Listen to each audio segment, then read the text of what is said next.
This is actually made in Vietnam. Wow. It's not even Chinese. Afternoon there, ladies and germs. So I had an interesting thing happen the other day. Went to start my car up. This car lives on a battery tender year-round. Literally battery tender brand. Battery tender junior to be exact. I'd say this guy's probably about 6 years old. Anyways, this was plugged into the wall, and I went to unplug this from the car. I did unplug that, and then I heard kind of a slight hissing noise, and I walked over to this guy, plugged into that outlet right there, and proceeded to watch a whole bunch of smoke pour out of it. So I went ahead and yanked it out of the wall, and then I noticed you can't see it anymore, but there was some juice coming out the bottom of it. So the only thing I can figure is some kind of capacitor let go inside of it. I'm not going to plug it back in to find out what happened to it. That one's going in the old scrap pile. It's not worth my time and aggravation to figure out what happened to it. I'm just glad it didn't catch anything on fire. So I've shown this in another video, but I'll show it again on a C5 Corvette in particular. The easiest way to hook up a battery tender or charger cable is directly off of this post right here is your positive, and then the other end goes down to that. It's very hard to see right now, I know, but there's a ground stud down there. I don't remember if it's actually on the frame. It might be on the frame. Regardless, you'll find it when you dig around down in there. But I am going to go ahead and switch brands. I'm going to try the NOCO and see if we have better luck with this guy. And the NOCO is now like, I think $9 or $10 cheaper than the battery tender junior. It has more settings. I think it looks to be better built. The only thing I don't like about the NOCO is it uses a different style connector, quick disconnect. Like this, tons of battery chargers use this connector besides battery tender. This is a different one. So now I got to change that connector on the car. Let me get that connector changed out real quick, and then we'll plug the NOCO in and see what we think of it. Okay, I got the NOCO out of the package.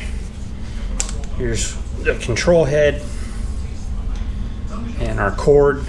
It says the cord is 85 inches. They don't give you a separate bolt-on pigtail. So if you want to use your pigtail in a bolt-on fashion, you have to unbolt the alligator clips. So that's what I'm doing now. Just gonna take this guy off of here. It's actually not a bad design.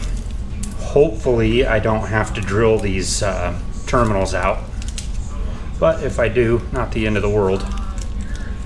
So that's that. Now we just have this piece, and we'll get this bolted on the car. All right, if you're gonna put one of these chargers on a C5 Corvette, the ground is right there. Follow the tip of this screwdriver. That's the ground right there. At least that's the easiest ground to get to. And it's gonna be covered by this plastic tab right here that goes like that. So I just put the plastic tab back on over the ground. That's all there is to hooking this guy up. So we got our ground grounded and our positive up here on this power box, and that will maintain your battery on this car. It goes without saying there's dozens of possibilities on ways to hook up a pigtail for a battery tender style charger. But on these cars, that's how I prefer to do it. So let's plug the car in and see what we got. Okay, here's your quick overview of the Genius 1. So it's not to state the obvious, but the big LED is your charge indicator. This is your modes, power button, or standby I should say. 5 is over voltage, and 6 is a bad battery error, and 7 is reverse polarity. So more than likely you're never going to have any of those problems. But if you do, at least you will know what to look for. The big thing for me is just knowing the charge status. This is very similar to the battery tender brand. So pulsing red, charge is less than 75% of fully charged, and it will be charging. Pulsing green, bulk charge complete, and it's going to go into optimizing. Solid green is 100% charged, and then apparently there's a maintenance green, which is a different, slower pulsing. So that'll be interesting to see when it gets there. Okay, let's go plug this into the wall. All right, so the NOCO must not do anything until it sees, oh, there it goes. I stand corrected. So it takes it a second to wake up. So I'm gonna go ahead and take this and plug it into the car, carefully tossing this over my car without damaging anything. Okay, so problem number one that I'm seeing, it's not gonna reach. So I'm gonna have to find an extension. It may reach just for these purposes of demonstration, but my permanent installation is gonna be have to be longer. I'm sure somebody makes an extension for this, but at least this will work for demonstration purposes. Okay, so that goes like that. And this is an AGM battery in this car, so I'm gonna put it on that setting right there.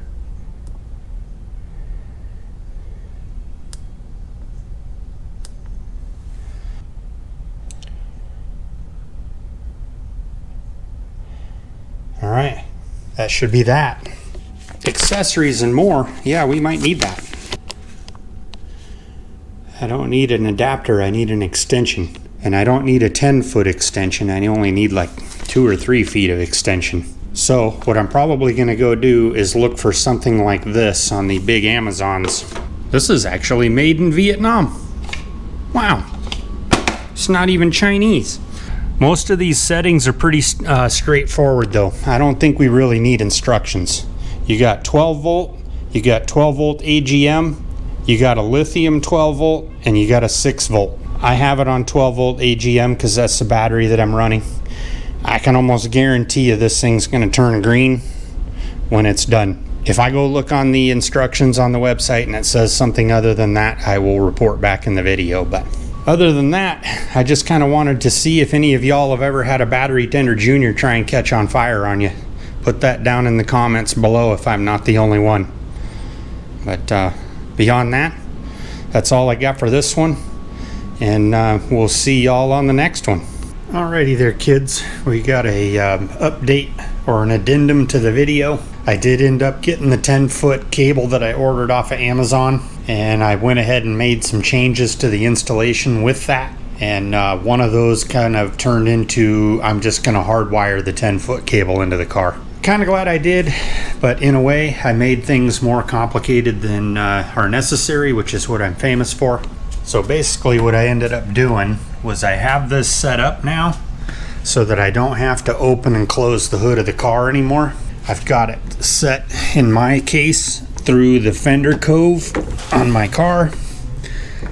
So now I can just unplug this, and then the piece that's on the car just falls down in the bottom there, and then when you want to plug the car back in, just reach down in there and grab it.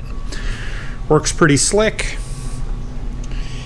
And I've got the 10-foot harness running across the back of the motor through a piece of existing convoluted tubing for some other wiring that I've added to the car, but as you can tell, you can't see it. And since I went ahead and hardwired the car, I chopped this guy out of here at the power box because there's no point in having this. It's just dead weight and extra clutter.